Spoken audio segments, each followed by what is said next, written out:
Star Wars The Rise of Skywalker is now just 40 plus days away from its official release by Disney and Lucasfilm that is all set and ready to end the Skywalker saga and the sequel trilogy itself. This is Mike Zero. Make sure to subscribe if you're new to the channel for future Star Wars content. Now, what's really exciting about Episode 9 is that we do know that this film, at the end of the day, is going to be a revelation film, answering many of the burning questions from, of course, Episode 7, The Force Awakens, that were not answered in The Last Jedi, that J.J. Abrams is going to handle in Episode 9, this movie that is only weeks away from its release. Now, on top of all of this, we do know that this film is going to have numerous connections to the prequels and the originals, everything related to Star Wars Legends as well, in order to really make it a very unique movie in comparison to both The Force Awakens and The Last Jedi. Now, these past couple of weeks or so, we've been learning a whole lot more about this film when it all comes down to one of the concept art descriptions. This is where things begin to get very exciting for Episode 9. Now, specifically, what's really intriguing about all of this is that, of course, shot descriptions consisting of a sequence where it's explained that Rey is said to be fighting Kylo Ren inside of Palpatine's old throne room, within the wreckage of the second Death Star, where it's explained that Kylo Ren is said to have the upper hand in the scene.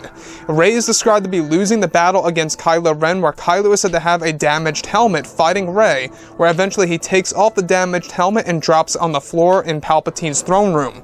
The battle continues where Rey is still having trouble, where Kylo Ren begins to hear a voice reaching out to him that is said to be the Force ghost of Anakin Skywalker, trying to pull Kylo Ren to the light side of the Force. It's explained that at the time, Kylo does not know who it is until later on in the movie, and that Anakin is said to whisper a lesson about the Wills, who are godlike beings, to Kylo Ren that causes Kylo to pause the duel, where Rey is described to get away and run and hide, where she hides in the background.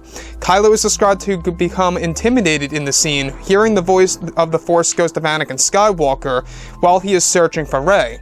Kylo's searching for Rey, and as she hides is said to mirror when Luke hid from Vader in Return of the Jedi inside of the second Death Star. Since Anakin's Force ghost cannot help Kylo Ren turn to the light side of the Force, he decides to guide Rey during the scene, where she eventually gains the upper hand against, of course, Kylo Ren again. As the fight progresses, Rey is said to get a glimpse of Anakin's Force ghost in the distance, which is said to inspire her to keep fighting as she uses the Skywalker saber. So let's go over a couple of parts about this and as to why this is a very strong scene that parallels of what happened in, of course, Return of the Jedi by adding something new into the mix. Now, what I like about this is that this kind of reflects also on the original ending of Return of the Jedi. You guys may recall that there was an ending for Return of the Jedi where Obi-Wan Kenobi's Force Ghost would try to reach out to Darth Vader, telling him to stop fighting Luke Skywalker and to turn to the light side of the Force.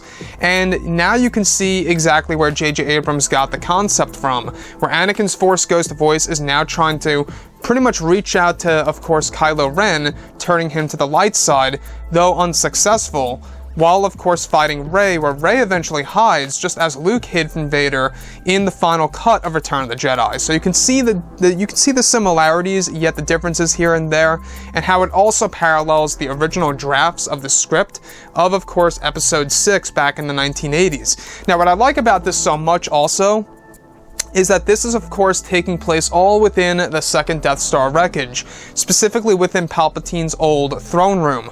And that's another thing to really think about here, the fact that we got to see that in the final trailer, you know, Palpatine's old throne and the iconic window panel in the background, and how you just see exactly where both Luke and Vader once fought, is really yet another prime example here of JJ using nostalgia, throwing, you know, the Death Star back into the equation here in Episode 9. It's kind of funny because every single Star Wars trilogy so far has had, you know, pretty much a Death Star. You know, at the very end of Revenge of the Sith, we had the construction of the first Death Star.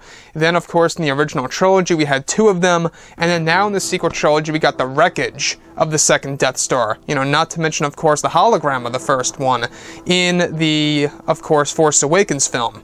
So, with that being said, this particular movie does have a lot of nostalgia being thrown into it. It's all a matter of how it's going to be executed on the big screen will really determine of how well it's going to resonate with fans around the world, right?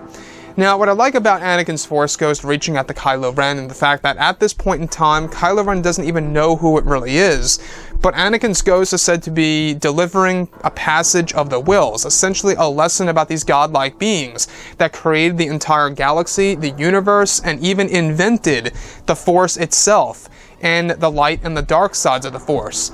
So the wills are going to have numerous references in this movie, which is great because this is a George Lucas creation back in the 1970s, specifically back in 1975 when he was writing A New Hope.